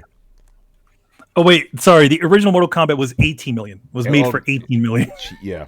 Go ahead, Brett. I feel like context and what you think you're going into plays a lot into, like, especially the cheapness. You know, if you're going in and expecting a big budget Pacific Rim type movie, yeah, this thing was cheap as fuck. But I'm almost looking at the lens of, like, because a lot of people saw it on HBO. So a lot of people are kind of thinking of it like, oh, this is maybe kind of like an HBO thing. So if you compare it to, like, The Witcher, would you really say that it's cheap on its budget? That seems to be a fairly decent budget for, like, long form. But this is supposed to be an actual movie. The reason it's on HBO is because of the fucking Rona. If it was supposed to be an actual movie, like, that's a Actually, really excuse me, low it is budget. it is an actual movie. It's out I in know theaters it now. got in theaters. That's only because the Rona, because there ain't nothing fucking coming out. They're desperate. No, but originally, Isn't this a before- strategy of before- HBO Max? Again, before It was the- never supposed to be It was a- made for. Yeah, you it know, was always meant to be a big movie in theaters. Always meant to be that. Understand, Brett? Well, So- I mean, Are you sure? So- yeah, it was never meant to be. a Because I TV remember movie. HBO said that this was going to be for HBO Max. This No, was no, their that- strategy that- to have After both. the of them. Rona. That was after the Rona, yeah. And Yeah, actually, it was AT&T who reconfigured their schedule to release all the 2021 Warner Brothers releases on simultaneous release on HBO Max to promote the streaming service. Which a lot of theaters got mad. Remember, directors right. even came out and they were pissed off. Christopher Nolan slammed HBO Max for the move. Wait, well, yeah, but that was a while ago. Like, wasn't this No, movie but it still still in it affects the whole year. It's the I whole know, year. Yeah. Dude, let me finish. Wasn't this movie still in production when all of that shit was going down? No, it was done. It was done. When was this movie finished It was filming? delayed for a long time because of the Rona. Okay, Yeah, so just like how Black Widow got delayed, and this one was one of the. Yeah, ones but that it got was in the delayed, can, too. like Manny said. Like Black Widow's been in the can forever. okay, It well, was supposed to come out May of last year. Let Brett finish his Yeah. point. Go ahead, Brett. okay, I just want to make sure like this thing was in the can because it feels like, and maybe this is very telling. It feels like the filming and maybe even the budget or whatever. It feels hampered by pandemic almost when you watch it. Yeah, I that's what I thought, but no, the movie was done already. You know, it was already done, and it was always meant to be a theater movie. It was never meant to be a home movie. Why the low budget then? I don't have no fucking idea. I have no Well, idea. Like, the who director does was- even watch a major motion picture And, on $50 yeah. million And dollars. apparently, I'm what, gonna- what did we learn about the director, Carlos? Like he did want to It do was his and first- he- yeah, wasn't this his first movie? his first movie, and he did Honda. Sam, what car was it? Those No, like commercials. commercials. Yeah, like he he did did car commercials. He did car commercials before this. Not saying that's as a Yeah, negative. James but- Gunn did car commercials too. Yeah, before exactly. he- Because you know, But at least James he Gunn did also movies. did promo movies. Yeah, he did Yeah. movies. he did movies. He didn't I just never jump did- from commercials or music videos to like make a motion picture. Yeah. Yeah, that's Yeah, like McGee's. yeah. That's what I'm thinking of when you say that. Jesus. All right. Any Yeah. last thoughts on Mortal Kombat? Yeah, I'm curious. I want to hear. Yeah. Do you guys think it's bad for a free HBO movie in that context? It's still a bad movie. I don't give a fuck. I don't care what the price is, free or not. You can A still bad have movie is a money. bad It's movie. free. It's He a wanted his waste money of my back, fucking even though time. it It's a was waste of free. my- I it's a mean, waste of my yeah, you fucking still gotta time. pay for you know? HBO Max. Like, Yeah. yeah, it's not really free. Yeah. But No, my I feel like thing this is- should have been a long form TV show. Yeah, my thing is my time is valuable. I wasted my time on this shit. So yeah, it's bad. You know, simple as that. Man, you should watch it. You should watch some good movies now, man. Yeah, I should. Not but since hey, you have magical time to watch Yeah. some shitty ass Mortal Kombat I film. had to watch it for the spoiler cast and for this show. You know, got to make sacrifices. Man, you know, Man, I- watch the old one. Get that taste out of your yeah, mouth. right. I should right the good one. The fucking Goro puppet was better than wasn't that the Goro in bad. this movie. It was. I mean, listen. It's I'm no New Mutants. Come on now. I didn't even bother with that shit. I was like, Yo, fuck that's what I'm it. saying. Like, there's compared to some of the other shit we've had. I'm not telling a lot of people out there to watch it other than unless like you ain't got nothing to do. Like, it's not gonna burn your eyes out. Watch it while you're eating dinner, I guess, but don't fucking Set the night aside. You can also just use your time and watch a better movie. You can do that too. Yeah, like there's not only two options here. You could watch Captain America and you could watch Falcon and the Winter Soldier, a 30-minute show that has one episode that's literally better than that thing. Or you can rewatch last episode of Invincible. Yes. Oh man. All right, let's move on, man. Let's do this. Next question is from Subgata. Mr. Gator. Mr. Gator. All right. I believe we've answered this question before, so correct me if I'm wrong here. Which two games would make a great mashup? He goes, for him, it'll be Fighting Vipers versus Rival Schools or Virtua Fighter versus Dead or Alive. It's funny that you say that. Uh-oh. Because they actually did take Rival Schools characters and put them in the new Street Fighter game. Oh shit! Look at that. Yeah. They got Sakura's in there already, but now they have the chick that used to wear the motorcycle outfit. Yeah, I can't remember her name. It was like Aki or something like that. But I want to get more creative with this because he picked fighting games. Like let's get more creative with this answer. I would go with Bloody Roar and Fighting Vipers. Pretty much both the similar cage fighting 3D games, but and I think those two would work pretty well together. I already got my answer. This one's simple. Castlevania meets Bloodborne. That's what I want. Come on, that's like a given one. Like, cause you said, was it Bloodborne is Castlevania? Exactly. So it's perfect. Hey, Tony, Manny, I told you to use your imagination, not fighting games and fighting games. Mix it up. I mean, that's what I did. All right, go ahead. Yeah, go ahead, Brett. For you fighting fans, how'd you like to see the bosses of Bloodborne in like Guilty Gear or Mortal Kombat or something like that? What? You're fighting them? Like you can play like Father Gascon. Oh, as a fighter. Oh, that would be interesting.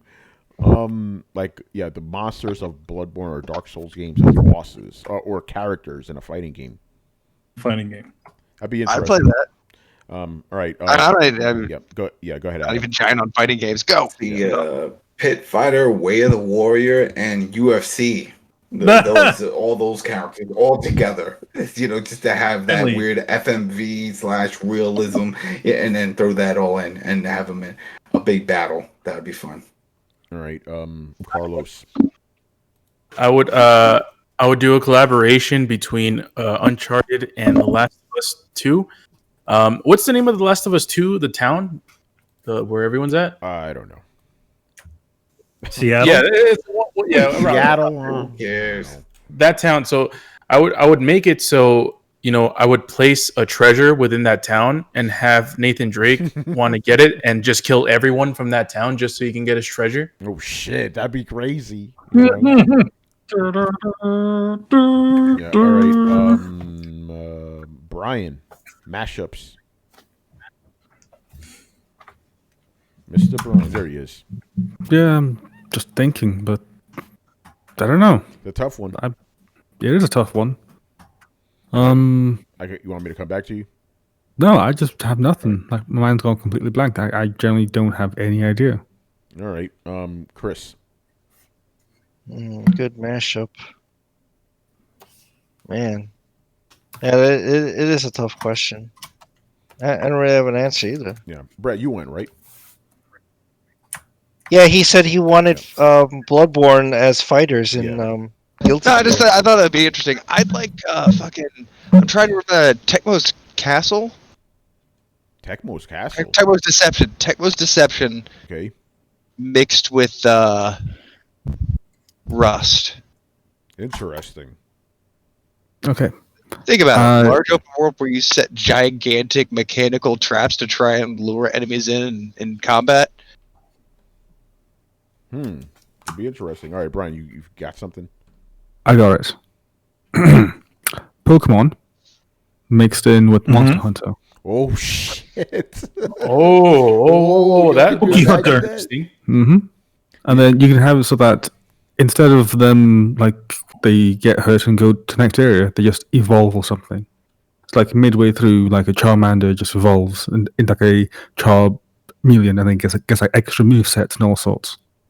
Oh shit, that'd be crazy. I think they start evolving during the middle of the match and shit. During the hunt. And and then have like It's random evolving! Pokemon just like jump in and fuck things up. Have like Mewtwo just like blip into existence, and there's so many Pokemon as well. So yeah, Would you be beating Pokemon with your fists, or would you have Pokemon in this? I don't know. It's okay. It's Monster Hunter, Gotta capture but with Pokemon monsters. Yeah, Yeah, so you beat them up. you and beat- you you'd be Yeah. slicing It's up a- Pokemon. exactly. Instead of beating up on Nergigante, you beat up on Charizard. Oh damn! Yeah, and I could just imagine the handler. It's evolving. You know. Oh man, that's It's the It's first time you Pikachu! drop kick a Pikachu. yeah. Well, you can't drop kick and it'd be Brad. You'll be doing your insect glaive shit on the Pikachu. You know. Oh no, I use the hammer because that shit would be fucking hilarious. Because you want to smush it. Oh no, like knock them up or just home run that shit. It'd be crazy. All right, that was fun. Oh, here's another one I just thought of. Vanquish meets Gears of War. That'd be funny. Imagine having Vanquish powers in the Gears of War world. That'd be nuts. You know. Be sliding all over the place. Fast-paced, yeah. Yeah, it'd be fast paced. He'll be like fighting the monsters and shit. That'd be dope.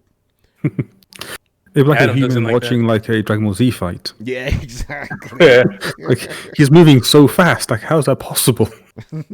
Right? Yeah, you see the grunts just running, and all of a sudden it's like this guy's just zipping around. Dude, I want to see a DC Heroes / kind of X-Men game. I just want a giant game where we all can be mutants and beat the shit out of people. I mean, hold on. Did they have that in Mortal Isn't Kombat? that DC Online? Yeah. That was DC DC Online. kinda, yeah, that's what I'm saying. They kind of did that. I want to see that. They're all a bunch of metahumans. Yeah. Yeah, that was DC though. Yeah, he wants a Marvel one. I mean, Marvel had one. I want some Bad. X-Men, yo. Oh, you want an X-Men one? Where's my fucking X-Men? We haven't had a good X-Men game in years. This is true. All right, moving on. Next question from also, actually, I believe it. Yeah, also Subgated. All right, this Mr. again. This Gator. is another one that feels like we've answered before. We can answer it again. What is or was your favorite gaming peripheral? What's yours, Adam? The robot that came with the Nintendo. Wasn't my favorite. I had Rob it. the robot. I wasn't. Yeah, no. What was your favorite? My favorite probably was just for the Xbox 360, the racing wheel. I had it attached to my coffee table, and it was great. It's got the little flippers on the back because it was sort of like the racing steering wheel in one of those type of cars, and it had the good force feedback, and it worked for pretty much all of them. So I could use it for Forza, I could use it for Burnout. It didn't matter, any kind of racing game, it worked. So that was something that I used to use all the time. So I would say that was my favorite. Nice. I like the Fighting Commander fight pads that they had for PS3 and PS4. Played a lot of Street Fighter with those. Those were really good. But I'm just always a big sucker for fighting game controllers, because the best one to me was always the Sega Saturn one. But like all I got one of those. Yeah, you Thanks got to one? Chris. Yeah, there you go. Chris, Yeah, I don't because I don't okay. fight with I don't mess around with fight sticks. I don't really like them. I like fight pads. So I'm always buying fight pads. Now I'm waiting for a Hori. Actually, no. What am I talking about? They're going to release a new one, an updated version of the Fighting Commander for PS5. So I will be getting that as well. Yeah, didn't one of them just essentially duplicate the Sega Saturn That's what they controller? are. All the fight pads are basically just iterations of the Sega Saturn controller. That's what. But I mean, really are. I think they literally There is made one, the Sega one that's exactly the Sega Saturn controller. Yep. They did when 8-Bit Do did it. As a matter of fact, that's that's fantastic. yeah. I'm I'm surprised they haven't made another one. I was hoping they would make another one. The AP would make another fight stick, and yeah. they never made another one. That's kind of weird. I guess they didn't sell as much. Manny, favorite peripheral? I mean, I've never been too much on Oh man, peripherals. you didn't like the Super Scope 6, man? You No, had that thing was Max. bullshit. No, the That Max. I Max was gonna control. say that. I was gonna say that the Max Pad for the original Nintendo, which Yeah, remember had that shit? it had two normal buttons and it had two turbo buttons, and it had what would be kind of like an analog stick on there. Yeah, it was so weird. I couldn't use it, but Yeah. you loved it. You would bring Oh, that well, over all the time. Like, yeah, I like using was my this. controller, yo. man. I think I still no. I didn't. No, I gave that away when I gave away my Nintendo. But yeah, Right, good stuff. Oh no, I Carlo, think I still do have it. Manny, Yeah, I do. Rad, what we talked about, man. Manny keeps Yeah, everything, see, you know. Yeah. All right, Carlos. Already went. Oh, you already went? All right, Brett, favorite gaming peripheral. Oh, peripheral. Yeah, Oh peripheral, bro. Damn, come back. Okay, Brett. I thought we were on another question. My bad. Yeah. What was that big mech warrior giant fucking control panel thing? Oh, you had that shit? I got it secondhand eventually. Not when the first thing came. Not when it first came out. I think it was like $300. It was ridiculous. But really, honestly, it's probably the PSVR. Oh, nice. Something that's still useful today, you know. Good stuff. All right, Brian, favorite gaming peripheral. I'd have to go with the fight stick. I just think it's just so useful in so many fighting games. Which one though? Would manufacturer? That's the thing. I don't really have a go-to. I just like the design. Like again, the arcade style just works really well. I like how it's just flat, and you can put it on your desk, you can put it on your legs, you can put it on your lap. You know, you can hold it like wine glass style. You know, like again, it's just so nice. And the buttons as well.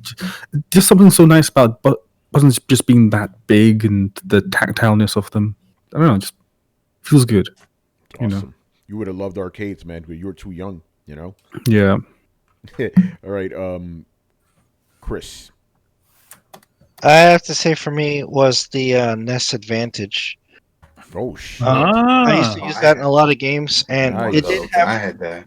Yeah, it did You have did? turbo features, but what the best one is, even with games, so some games could detect when you were using turbo. It had dials on it, so you could turn the turbo either to a higher or lower frequency. So you could set the pace of it, because some games too, if you had it too fast, it wouldn't shoot right. Yeah. Like if you did the bullet hells, like you could only have 2 or 3 bullets on the screen. So you could tune it so you could just have a steady stream of bullets in certain games, or fool the thing when it thinks you're using turbo. I love that thing, man. It was great. And you can use it to control the Statue of Liberty, as seen in Ghostbusters. Remember, that's what they used. Oh man. That's what they did use. Yeah, Carlos, are you ready now, sir? Yes. All right. Mine would be the chat pad for the original Xbox. Oh It's shit! it's the thing that connected to the top of the controller. I have it in the drawer over there. Yeah, cool. It's great, man. I mean, it changed everything for Halo 2, because talking to people, I was like, it's like it opened another dimension for me, because I've never talked to people before online through a voice communication. It had a backlight. Remember, it was like a little backlight button you press. I don't remember light, but No, I had it too, Carlos. So like it attached to the bottom of the controller, and it's just, you could type on it. Yeah, it was great. Wait, the I don't know if 360? we're talking about. No, I'm talking about the original Xbox. Oh, okay. No, I had the 360 chat pad. Oh, Yeah, you're I talking had about the 360 MSN chat kit, right? It was MSN no, it's a little kit. chat pad that you slid underneath, and it would fit perfectly. Yeah. Right Yeah, and on it the had a bottom. 2.5 millimeter headset jack in the bottom. Yeah. Right? Yeah. Yeah. That's the MSN Hold on, let me chat I thing. got it. That's the visual aid guy. The visual aid guy. But the one I'm talking about is the original Xbox voice chat thing. Oh, It's this little. It kind of looked like a VMU kind of thing, where you connected it to the top of the original Xbox controller, and it was used to chat. For me, it was revolutionary. By the way, I want to So slide in here real quick, because you said something that I was going to give an honorary mention to. The VMU, man, I love that thing.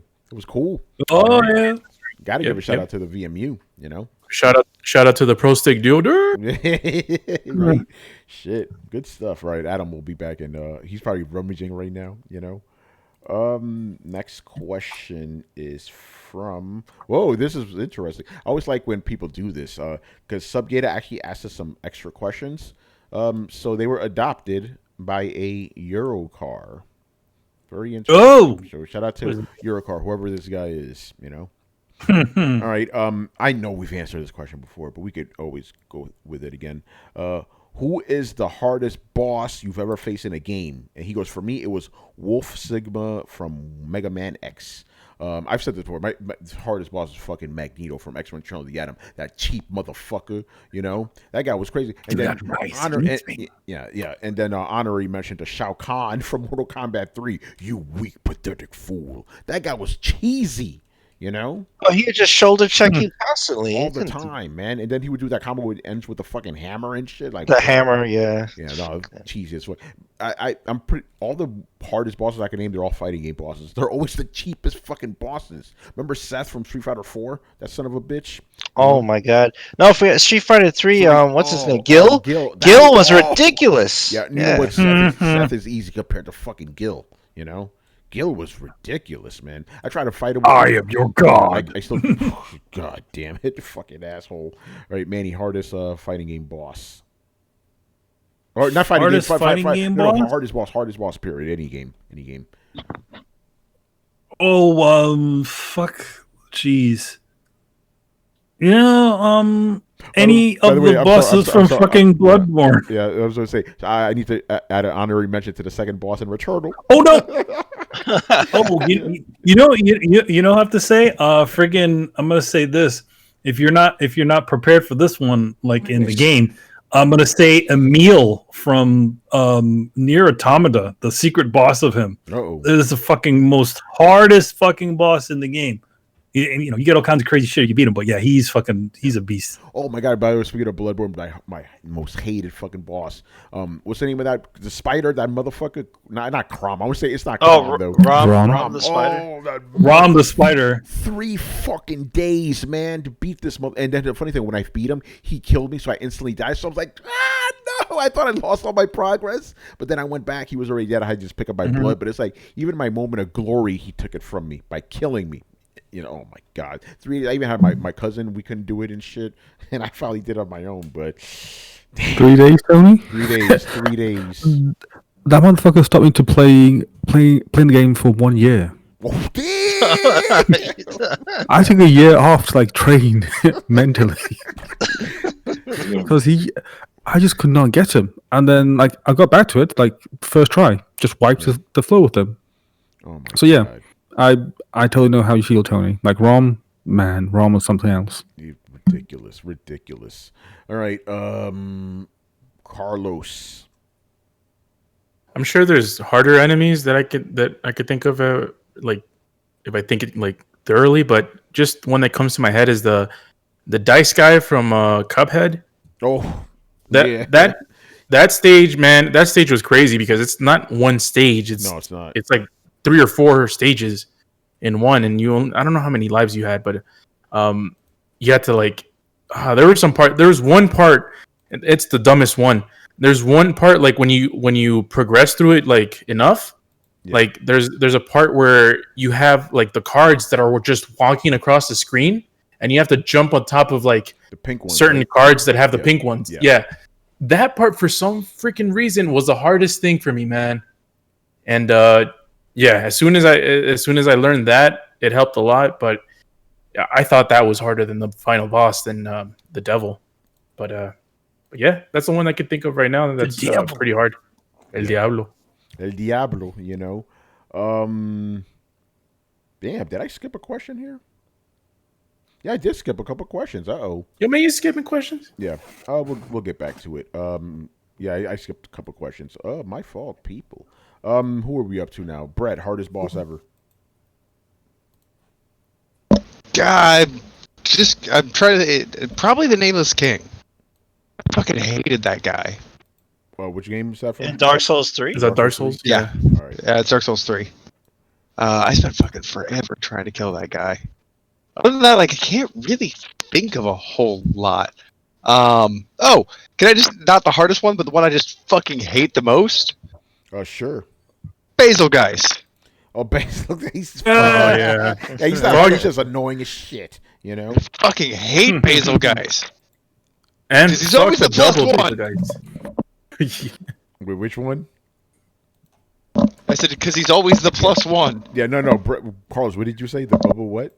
The double bezel guys. I didn't. They team up on you, man. They started throwing their little shit explosions. Fuck that.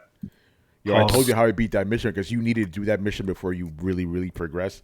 I just went into the game. I got lucky. I got tossed in with like 3 Japanese guys. They were all they were all bow and arrow. I just hung back because I was a liability. No, I want to change my answer. Okay, go ahead. Behemoth. Behemoth. Fuck that guy. We still haven't beaten him. We're still traumatized. Yeah, Behemoth from Monster Hunter World. Oh my god.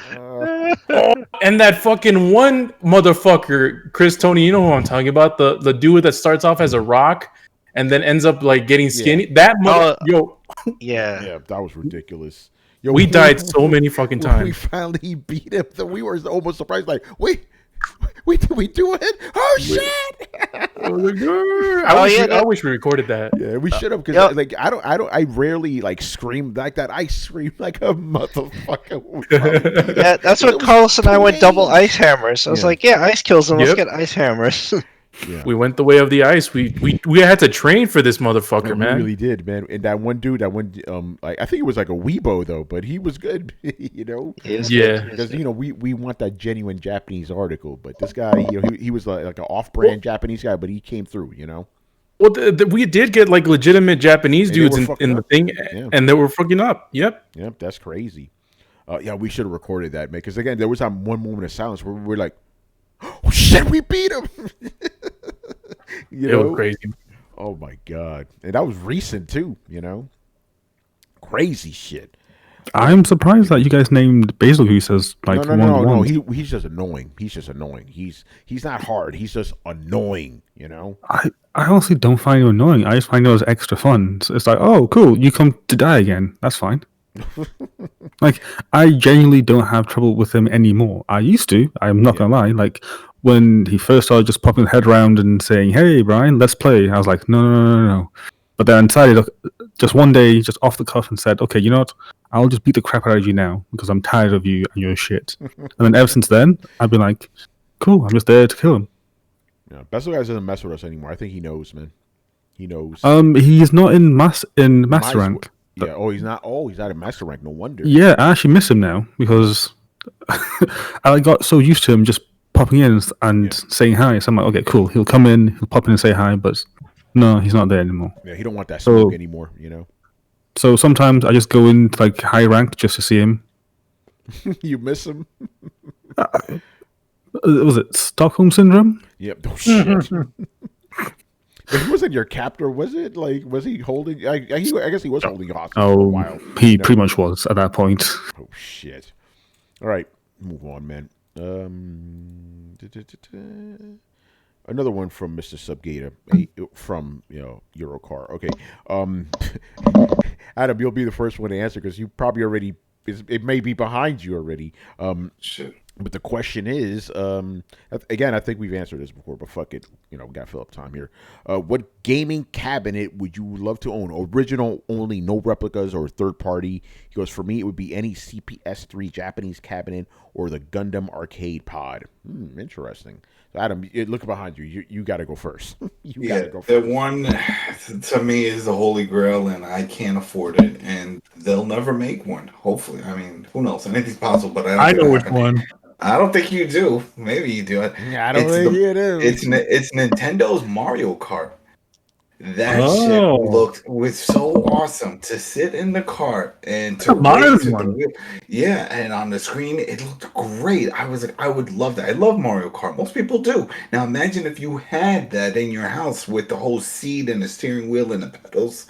I mean, that would be awesome. That would be awesome. So that for me, that would be what I want. And that's like an actual thing? That's an actual thing. Wow. I played it's made by Sega though.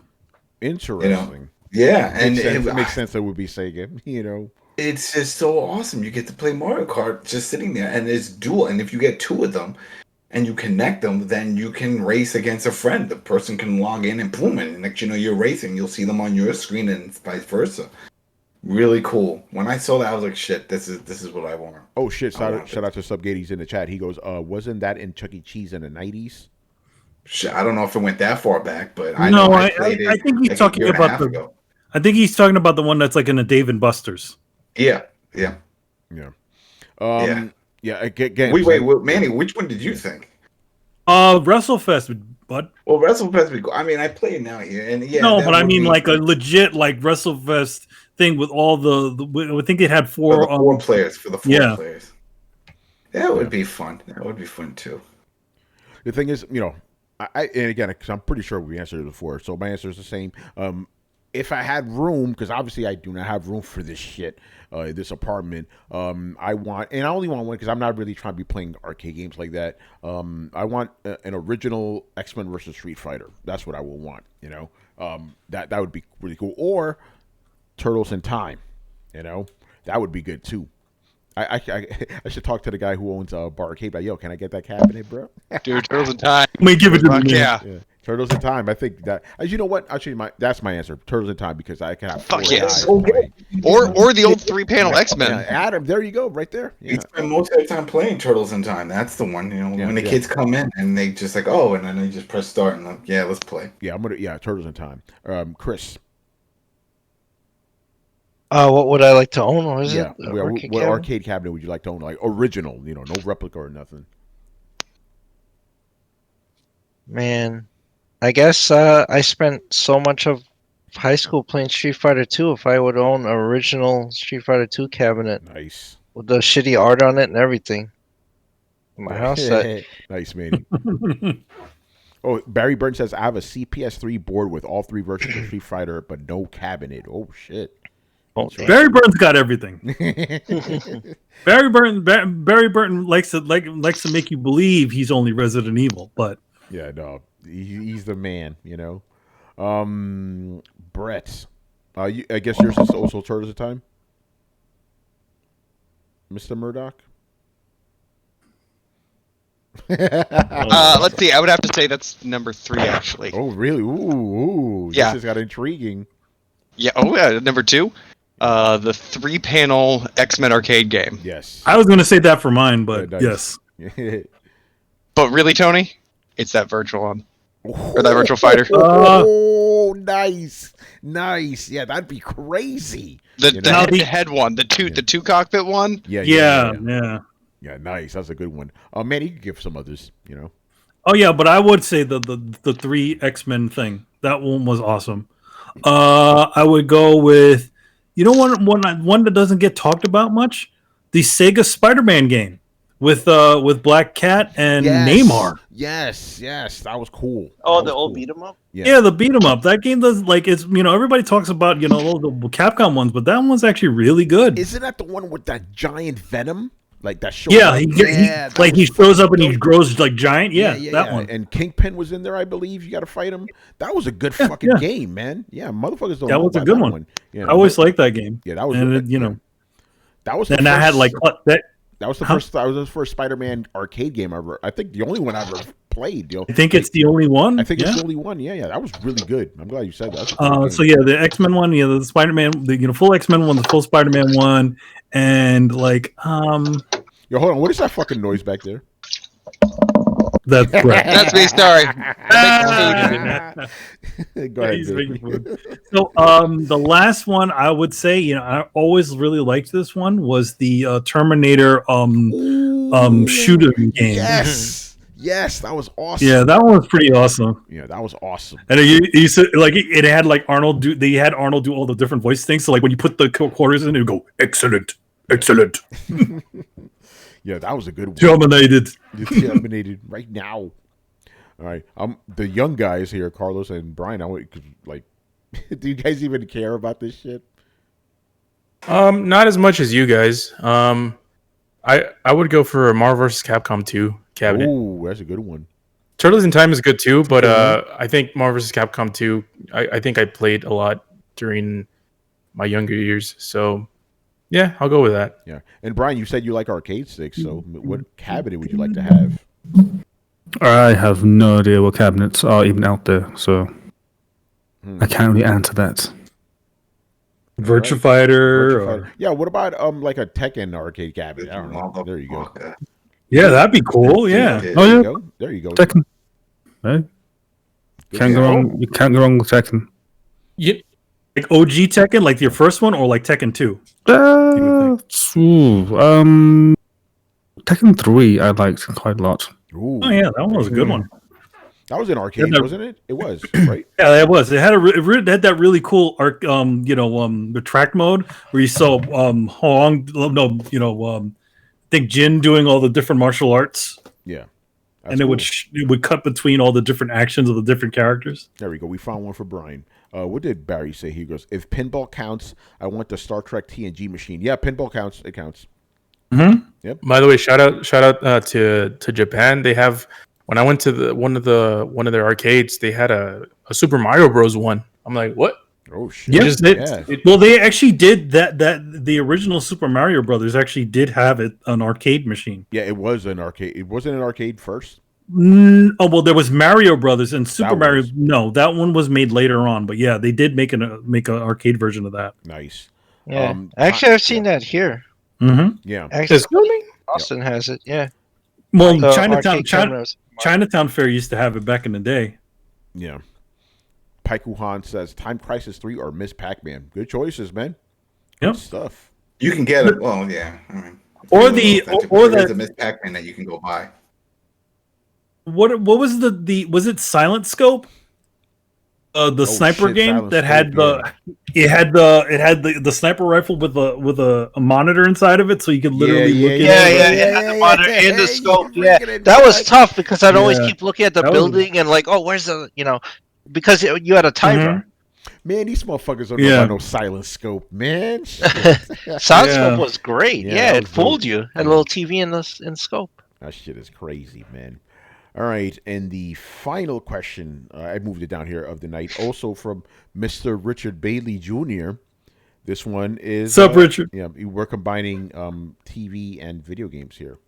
All right, if Invincible was ever made into a video game, which developer and publisher would you want to create it? Sega. Sega? That's what you want? Yeah, why not? Make it like Yakuza. Yeah. Go down that road. Actually, Yeah. I don't know about that. I think you did give me an idea though. Platinum Games making this shit, that'd be fucking crazy.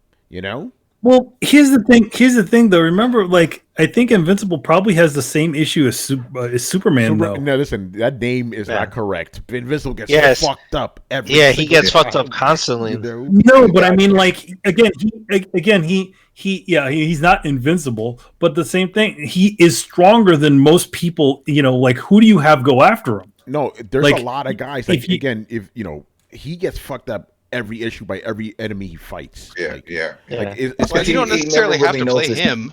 He doesn't really know his full potential. Yeah, His that's dad, if you said it in Mark's early days, yeah, everybody waxes his ass, So Mhm. You need to have it go like you can just set it in the universe and you can play a character alongside Mark, Yeah. kind of thing. Like Then you don't it have to- wouldn't be you wanna play really as an Mark, though. invincible Yeah, you game. want to be. You want What, to be. you can do the whole Invincibles world about like Yeah, the way you they can be deal with superheroes Eve. and everything. Yeah, I mean, yeah, When she eats a lot of talk to some Twinkies. other Again, guys you who did.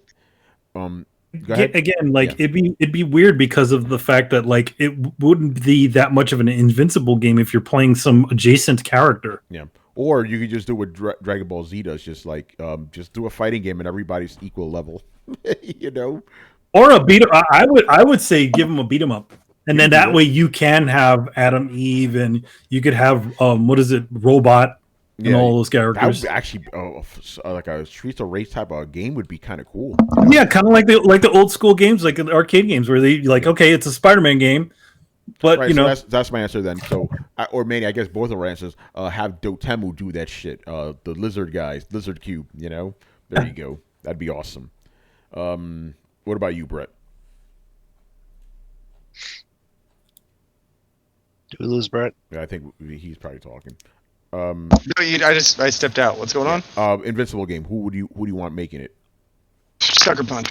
Sucker Punch. That was going to be my first answer, to be honest, because they already proved themselves. That's a Right? good one. They already made one of the best superhero games. they I've go all played, so- superhero games. Yeah. They think about it. The first Infamous is better than most actual superhero games. This is crazy. Chris, go ahead. Well, I was gonna say, I would think Rocksteady would make a great game. I would give it to them, because of the Batman games. But where Invincible is a different type of character, No, the fighting, and then Yeah. I agree with you. Like, if you look at the comics, the show, he gets his ass handed to him. Like before he gets the blue suit. Yeah. Remember when he switches suits? He's Mhm. like, and he even says it himself. He's like, I announce myself and I say I'm invincible, and I get my ass handed to me. This was before he got the blue suit made for him because he got the shit beat out of him Yeah. in the last issue.